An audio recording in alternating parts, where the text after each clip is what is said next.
The idea sparked one humid, lethargic afternoon, slumped on worn dorm couches that smell faintly of stale pizza and regret. Summer stretched ahead, vast and terrifyingly empty for three of us, Maya, Chloe, and Liam. The others, bless their ambitious souls, had internships or family obligations. But for us? Just nothing. The classic post-university panic was setting in early. We needed an escape. A grand, last hurrah kind of adventure before the real world swallowed us whole. Beach trip, Liam declared, flicking through blurry photos on his phone. Mandatory. Chloe, ever the pragmatist, countered, and who's funding this mandatory fun? My bank account's crying. That's when the seed was planted. Not just a trip, but a working trip. A summer job somewhere coastal, somewhere different. It sounded impossibly romantic, didn't it? Earning cash while basking in the sun, living some idyllic beach fantasy. We dove into online listings, eyes glazed over by endless rows of retail and food service gigs. Nothing felt right. We wanted something more. Something with a bit of character, maybe? And critically, somewhere that would hire three relatively inexperienced friends together. Then we found it. Tucked away on a regional tourism site, and ad forth the Salty Dog Inn in Oakhaven Bay. It promised rustic charm, breathtaking ocean views, and friendly seasonal staff needed, groups welcome. The photos showed a rambling, slightly weather-beaten but picturesque building perched near a less crowded stretch of beach. It wasn't a gleaming hotel, just a large old house converted into guest rooms. Looked easy enough, we figured. No fancy service skills required. Perfect. The call was surprisingly quick. A cheerful, almost too eager voice on the other end confirmed they desperately needed hands and seemed delighted we were a trio. When we mentioned needing a couple of specific days off later in the summer for our other friends to visit, the tone shifted slightly, a brief, firm insistence on dedication, then back to cheerful. It was odd, but we shrugged it off. We were hired. Just like that. Excitement surged, tinged with the nervous flutter of committing to something entirely unknown. We talked endlessly about the beach, the potential for adventure, the freedom of being away from everything familiar. But beneath the surface, a quiet anxiety brewed. Oakhaven Bay wasn't exactly a bustling metropolis. The Salty Dog Inn looked charming, sure, but also secluded. Remote, even. And as the departure day loomed, a strange feeling settled in my gut. The road we were about to take led us somewhere far more complicated than just a simple summer job by the sea. The train pulled away, a long sigh of steel fading into the distance, leaving us on a platform that felt miles from anywhere familiar. Oakhaven Bay wasn't a bustling resort town, it was quiet, salt-laced air, and a kind of sleepy stillness that felt heavy. Different than the lively beach scene we'd pictured back on those dorm couches. We shouldered our bags, heavier now with the weight of actual reality versus our hazy vacation plans, and started the walk towards the Salty Dog Inn. First sight? It wasn't bad. Not exactly. But it wasn't the sun-drenched, postcard-perfect place from the online photos either. The paint peeled in places, and the breathtaking ocean view involved squinting past a scraggly line of pines. It was a big house, though, definitely 2 stories, with a wide, slightly sagging porch. An old inn. Okay. This was fine. This was part of the adventure, right? Rustic charm and all that. The front door was open, a faint bell jingling as we stepped inside. The air was cool, smelling of old wood and something vaguely marine, maybe lemon polish. And then we met them. Ms. Albright, the owner, was a whirlwind of overly bright smiles and rapid-fire questions. You must be the University 3. Maya, Chloe, and Liam, yes? Welcome, welcome. She was, a lot. Enthusiastic, maybe? Or maybe just a bit much. Kiko, who seemed to be her primary helper, was younger, closer to our age, but quiet. Almost unnervingly so. She offered a small, polite smile and took one of Chloe's bags without a word. Ms. Albright gave us the whirlwind tour. 4 guest rooms downstairs, quaint, chintz-heavy. The dining area was large, filled with mismatched tables. The kitchen was surprisingly cramped. And then she pointed vaguely towards a hallway near the back. And the bunkhouse is down there for you three. Cozy, you'll love it. She didn't show us the room, just pointed. A bit odd, but okay. We were employees, not guests. As I lugged my ridiculously heavy backpack down the narrow hall towards the promised cozy bunkhouse, my gaze drifted upwards. Past the single floor we'd been shown. There was a second floor, obviously. Windows, albeit dark, and maybe a couple looked boarded from this angle? And was that a separate door near the back staircase landing? Something about it felt unused. Sealed. Is the second floor closed? I blurted out, the question just popping into my head before I could stop it. Ms. Albright's bright smile didn't falter, but her eyes flickered away for just a second. Oh, that? Yes, dear, closed for the season. Doesn't get much use outside of peak tourist weeks, you know how it is. She waved a dismissive hand. Needs a little TLC anyway.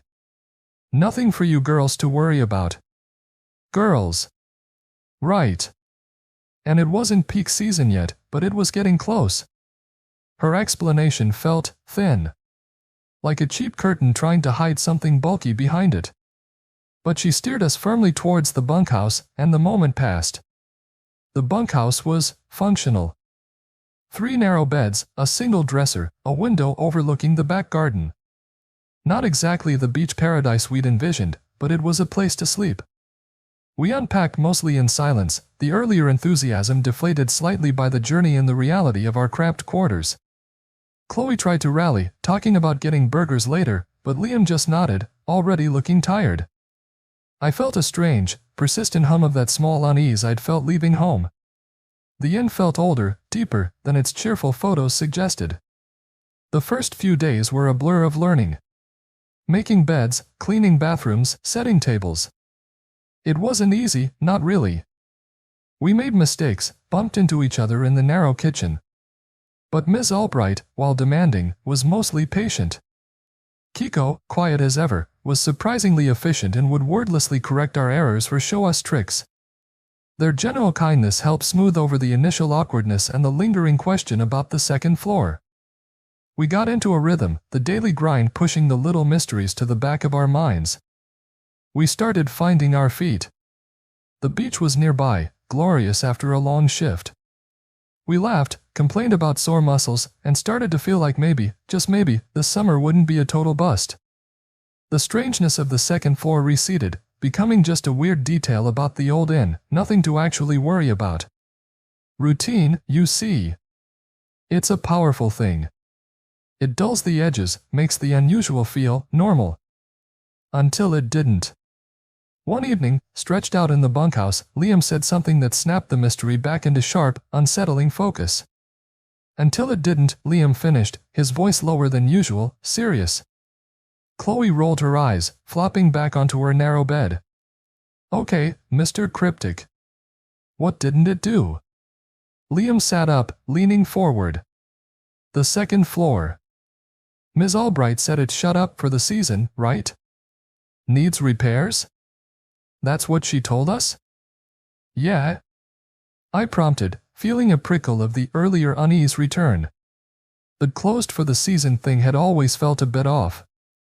She takes food up there, Liam stated flatly. Every day. Without fail.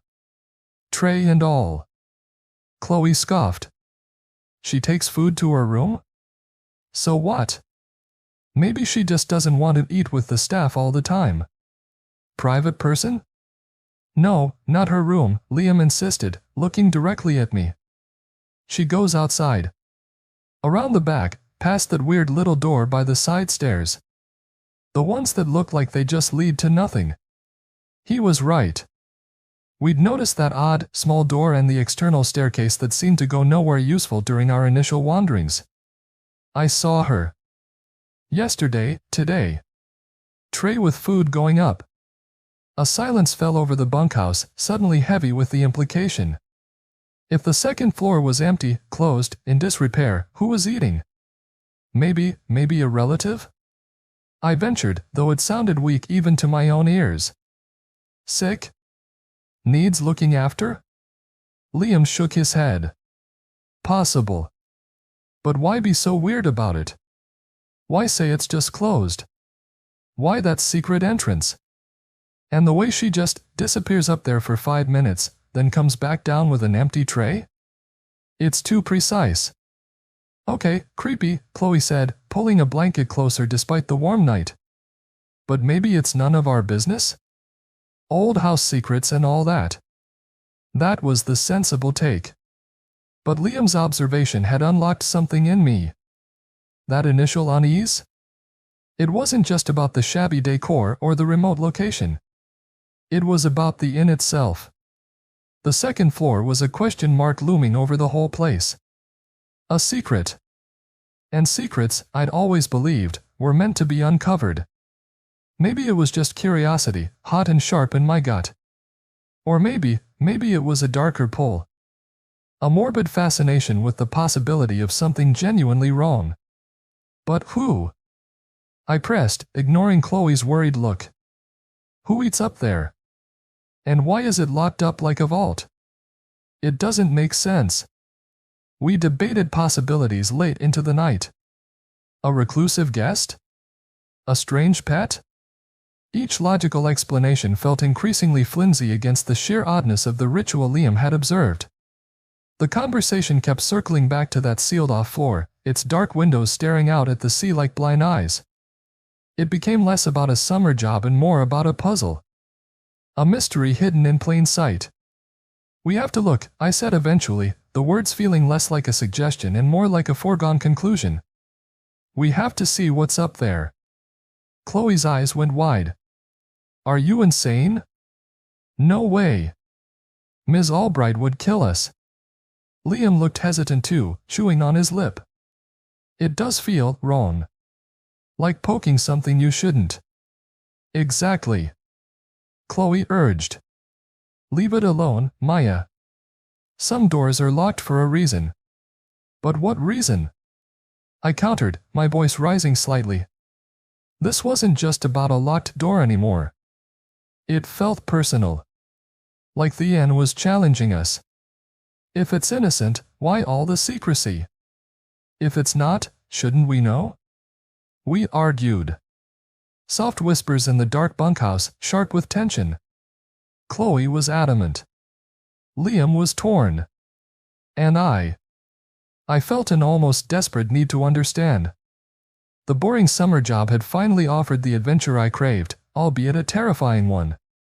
In the end, fueled by my intensity, and perhaps a touch of Liam's own suppressed curiosity, a shaky agreement was reached. It was too risky for all three of us. One person would go. The others would wait below, keep watch. And I knew, with a certainty that both thrilled and terrified me, that it had to be me. The plan formed in hushed tones, the timing, tomorrow afternoon, during a quiet lull, the signal, a thumbs up or down from the base of the external stairs, the promise, Liam swore, with a grim look, that they wouldn't leave. It was reckless. It was stupid. But the pull of that silent, forbidden second floor was too strong to resist. It was decided. Tomorrow, I would go up.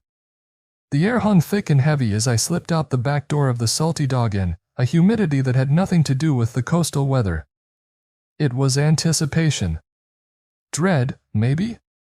Chloe stayed near the corner of the main building, a shadow in the fading afternoon light, wringing her hands. Liam stood a little further off, by the kitchen window, supposedly keeping watch. His face was pale, drawn.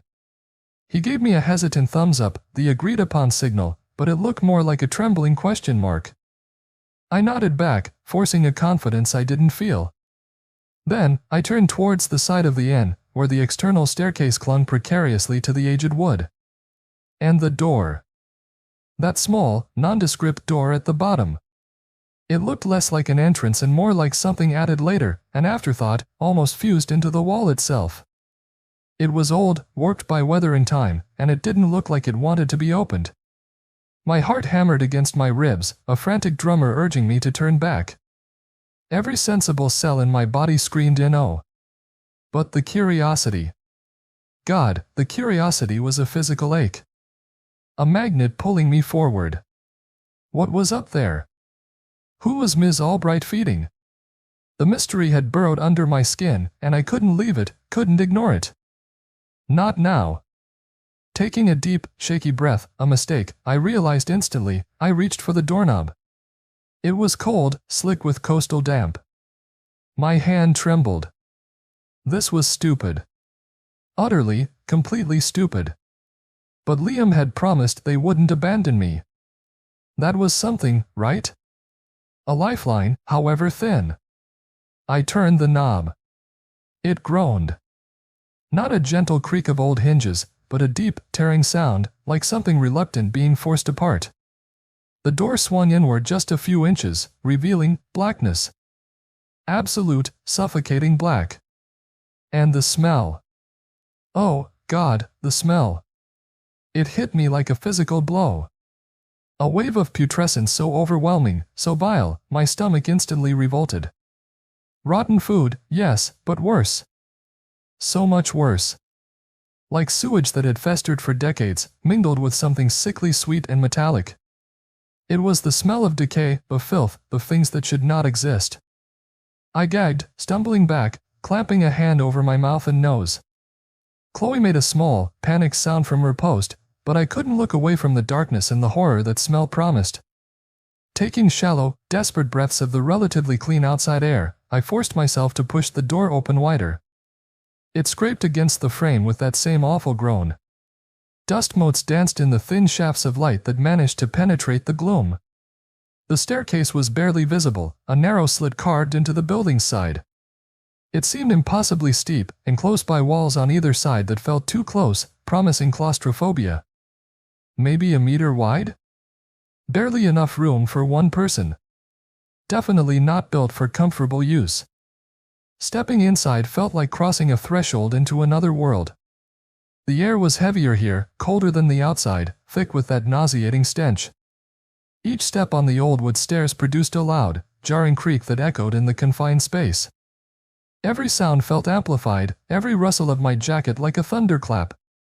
The walls pressed in, rough and unforgiving, making me feel trapped before I'd even gone up 10 steps. My hands scraped against them as I instinctively reached out for balance in the near-total darkness. The light from the open door below became my only guide, a weak rectangle of pale gray in the black. It barely reached halfway up the stairs, casting long, dancing shadows that turned the peeling paint into leering faces. Doubt not at me. What was I doing? This was insane. The urge to turn back, to scramble down and pretend this never happened, was overwhelming. But the top of the stairs was getting closer, a slightly less black area in the void, and the morbid curiosity, the desperate need to know, dragged me forward. About 3/4 of the way up, where the light finally gave up its struggle, I paused. Just the darkness now.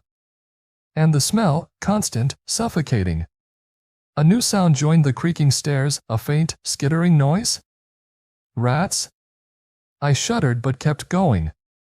I glanced back, squinting, trying to see Chloe and Liam below. Were they still there? Yes. Two indistinct shapes near the door, Liam's hand raised. A thumbs up? Or was he just waving? I couldn't be sure. It didn't matter.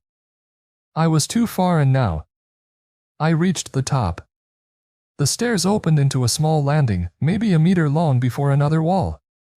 The darkness here was profound, broken only by the faint, ghostly light from the stairwell behind me. And the smell, it was worse. Concentrated. A physical weight in the air. I had to cover my mouth and nose properly this time, breathing shallowly through my shirt. Then I saw it. In the corner of the short hallway, against the wall opposite the top of the stairs. A pile of something pale, heaped on the floor. As my eyes adjusted, or maybe as the faint light caught it, I saw what it was. Rice. Piles of it. But not fresh. Rotten. Fermenting. And moving. A pale, glistening surface alive with things. Maggots? Hundreds, thousands, writhing over the putrid mound. White dots, shimmering in the almost dark. A wave of nausea ripped through me, stronger than before. I stumbled back, nearly falling down the stairs. But there was something else. At the end of the short hallway, blocking the path forward, was a door. Not like the one at the bottom of the stairs. This one was solid wood, but it was reinforced. Heavy boards were nailed across it, roughly, horizontally and diagonally, stretching from the doorframe to the wall. A thick wooden bar was jammed across the middle, secured with rusted metal brackets. And covering almost every inch of the door, plastered over the boards and the frame, were talismans? Scores of them. Faded paper squares covered in intricate, hand-drawn symbols in red ink. Some looked ancient, peeling, others seemed newer. Thin, dark threads crisscrossed the door, strung taut between nails in the boards, creating a macabre web. This wasn't just a closed room. This was a cage. Something was locked in here. Something they didn't want getting out. The horrifying realization slammed into me, knocking the last vestige of curiosity clean out of my head. This was wrong. Terribly, profoundly wrong. Forget the mystery. Forget the adventure. I just needed to get out. Now. I spun around in the cramped hallway, ready to scramble back down the stairs, back to fresh air and reality. And then I heard it. From behind the reinforced door. A sound. Scratching. Slow at first, like fingernails dragging across wood. A dry, rasping sound.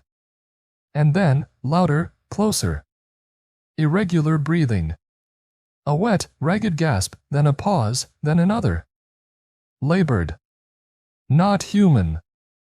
Or barely human. My blood ran cold. My heart stopped. It felt like it actually stopped. The scratching and breathing continued, picking up pace, becoming frantic. Closer to the door now. Just inches away from that barrier of wood, talismans, and fear. Something was in there. And it knew I was here. Panic seized me, a cold, paralyzing grip. Every instinct screamed run, but my legs were stone. My lungs burned, but I couldn't draw a proper breath. I wanted to scream, but my throat was locked shut. Frozen. Facing the stairs, my back pressed against the wall of the hallway of horrors, I was utterly frozen in place, the sounds from the door filling my world. Then, the sounds changed again. The scratching and breathing, they weren't coming from the door anymore. They were coming from above me. Right above my head. On the ceiling. Had it moved? Was it in the space above the hallway? Just a thin layer of old wood between it and me? My legs started to shake uncontrollably. My jaw clenched so tight it ached. The sounds weren't just in my ears, I felt them vibrating through my skull, through my very bones. Trapped in that narrow space, with the stench in my nose and the unseen thing just inches away, I could only stare into the darkness of the stairs, my eyes wide but seeing nothing but the void. Utterly helpless. Waiting. Waiting for what? My mind was blank, seized by a terror so absolute it had frozen me from the inside out. The scratching, the ragged breathing, now vibrating just inches above my head. I was lost to it, a statue of pure dread in the suffocating darkness. The smell was a physical weight, pressing in. This was it. This was how it ended. Then, a sound. Not the scratching. Not the breathing. Maya. Are you okay? Chloe's voice. Faint, from far below, but cutting through the horror like a siren. It was enough. Just that small, distant anchor to reality. The spell broke. The paralysis shattered. Air rushed into my starved lungs in a ragged gasp. My legs unlocked with a jolt, and I didn't walk, I fell down the stairs. Scrambled, tumbled, a desperate, flailing descent in the dark. I hit the bottom hard, stumbled through the little door, and practically collapsed into the arms that grabbed me. Maya. What the hell happened? Are you hurt? Liam's voice, thick with fear. Chloe was there too, her face pale in the waning light, eyes wide. I couldn't speak. Just gasped, clutching my chest, sweat plastering my shirt to my skin. Disoriented. Shaking. The stench of that upper floor still clung to me, suffocating. "We saw you," Chloe whispered, her voice trembling. "Up there, you just knelt down. What were you doing? Kneeling? What were they talking about?" I remembered the horror, the sounds, freezing. But kneeling? Never. My memory was crystal clear on that point. I shook my head, trying to articulate, but only choked sounds came out. Liam grabbed my arm, guiding me towards the main building. "You were, Maya. We both saw it. Right by that pile of stuff. It looked like you were eating it. Shoving it in your mouth. Eating it?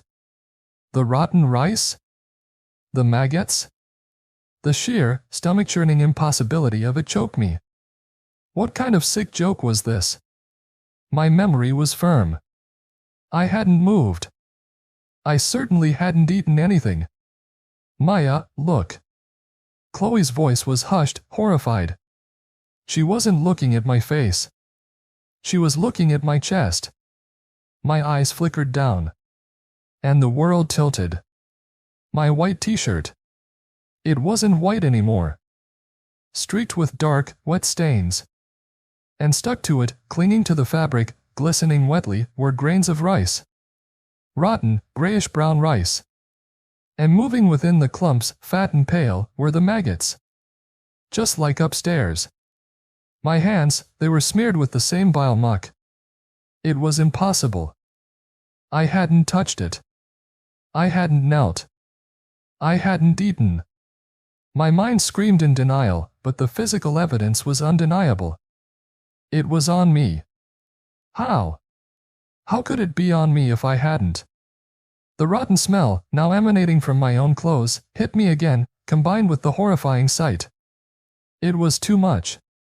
I stumbled away from them, towards the nearest bathroom, the world swimming. Gagging, retching, I collapsed in front of the toilet, emptying the contents of my stomach in violent, shuddering heaves. Chloe and Liam followed, hovering anxiously, but I barely registered them. My body was convulsing, expelling the sickness, but my mind was a frantic, terrified mess. How? How could I be covered in rotten rice and maggots? They said I knelt.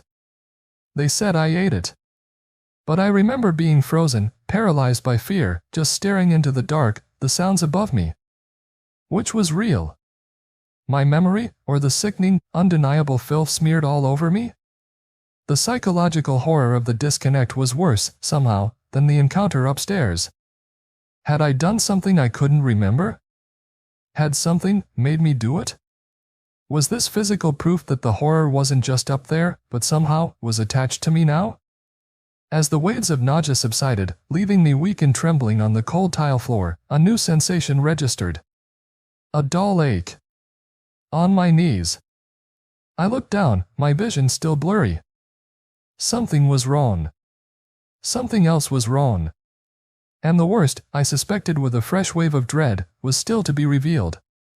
The bathroom felt marginally safer, the sterile scent of cleaner a weak shield against the lingering odor of decay that seemed to have permanently embedded itself in my nostrils. I peeled off my ruined shirt, the rotten rice and maggots clinging stubbornly, a sickening second skin. Then my pants. That's when I noticed it. A dull, persistent ache in both knees. Pulling my shorts down, I saw them. Not just scrapes from crawling or bumping. A cluster of small, sharp cuts, raw and red against my skin. Like I'd knelt on something jagged. But what? The stairs felt rough, sure, but not like this. I knelt by the sink, rinsing my knees carefully. As I washed away the faint grime, I saw them, tiny, hard slivers stuck in some of the cuts, or clinging to the surrounding skin. They weren't wood. Too smooth? Not glass either. They looked plastic? Bits of hard, curved plastic? Maybe something from the old inn? I carefully picked one out, holding the tiny object between my thumb and forefinger under the harsh bathroom light. It was curved, off-white, with a thin ridge. Baffling. What could cause so many little, sharp cuts like this? Liam and Chloe were huddled just outside the bathroom door, their faces etched with worry, listening to my retching subside. Maya? Are you all right? Chloe asked, her voice tight. I opened the door, holding out my hand with the little sliver. Look. My knees. I think I knelt on something upstairs, I don't know why, but I got these cuts, and these things were in them. They crowded around, peering at my hand. Confusion flickered across their faces, quickly replaced by something cold and awful. Liam's eyes widened, and he inhaled sharply, a choked gasp. No, he whispered, shaking his head, stepping back as if my hand was contaminated. Chloe snatched my hand, turning it, her brow furrowed in intense concentration. Her face paled further, draining of all color. She looked up at me, then back at my hand, her gaze darting between the object and my face. Chloe? Liam? What is it? My voice was shaky. Liam just stared, his jaw slack. Chloe finally spoke, her voice barely audible, a raw tremor running through it. Maya, this is a fingernail. The air left the room. My breath hitched. A fingernail? The tiny, curved sliver in my hand was a piece of a human fingernail. And then the realization hit. Like a physical blow, just as the smell had earlier. The sound from behind the door. That dry, rasping scratching. It wasn't wood. It wasn't stone. It was fingernails. And the feeling I'd had on the stairs, the strange sensation underfoot, was I stepping on them? On a floor covered in discarded fingernails? And the cuts on my knees, from kneeling in that hellish space, pressing into a carpet of forgotten, broken nails? The horror of the sealed second floor, the rotten food, the maggots, the desperate fortification, it all coalesced into a single, terrifying image. Something was in that room. Something monstrous. Something that shed fingernails, that scratched and breathed behind a locked door. The conflicting memory of what Chloe and Liam saw, me kneeling, me eating, collided with the undeniable reality of the fingernails, the cuts. Had I knelt? Was that when it happened? Was I not myself up there? It didn't matter anymore. None of it mattered except one thing. We can't stay here, I said, the words flat, devoid of any emotion except absolute certainty. Not one more night. Liam and Chloe didn't argue. There was nothing to argue about. Their faces, mirrors of my own terror, simply nodded. We packed in near silence, the sounds of the old and creaking around us now sounding like the scratching, the breathing, everywhere. Sleep was an impossible dream. We just sat, bags by the door, waiting. Waiting for dawn. Waiting to run. The fear had settled deep, a cold, hard stone in our guts. And we knew, with chilling certainty, that we were leaving a part of ourselves behind in that place. Something unseen, something taken. There was no further discussion. No arguments.